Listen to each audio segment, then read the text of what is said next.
what's the ideal ruler for Westeros would have what kind of traits?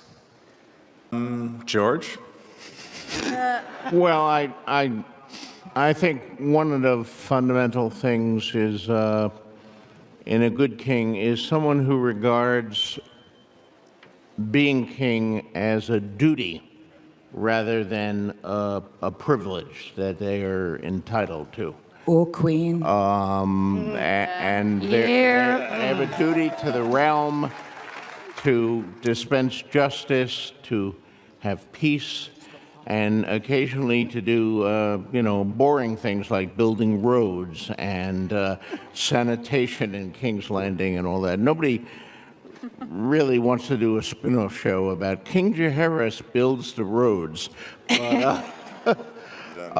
But I do think if you actually lived in Westeros, you might like a king who's more concerned with building roads than fighting wars. And Viserys, of course, who comes to the throne when the old king dies, that's sort of his goals too. I mean, he doesn't want, well, he does kind of at the end of his life. He wants a little glory, but he's not driven by glory. He wants to be a good king, a wise king, to protect his people. I think those are the most important traits. Yeah.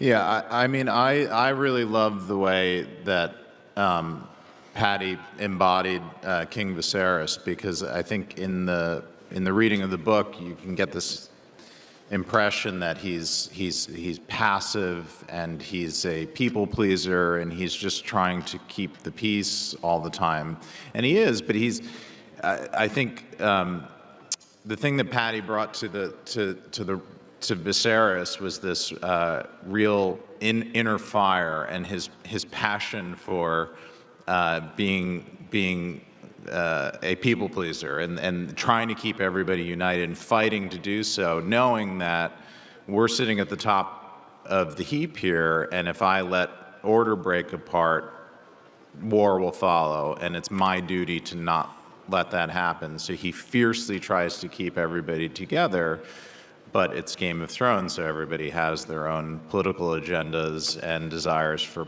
power and strength and influence. And I actually think, I think Viserys, Patty's Viserys in particular, is a very modern ruler that is a bit of an anathema in a medieval period like this that respects might and strength and masculinity. What Viserys does and is remembered for, I think, is not necessarily in line with the way he attempted to rule his kingdom.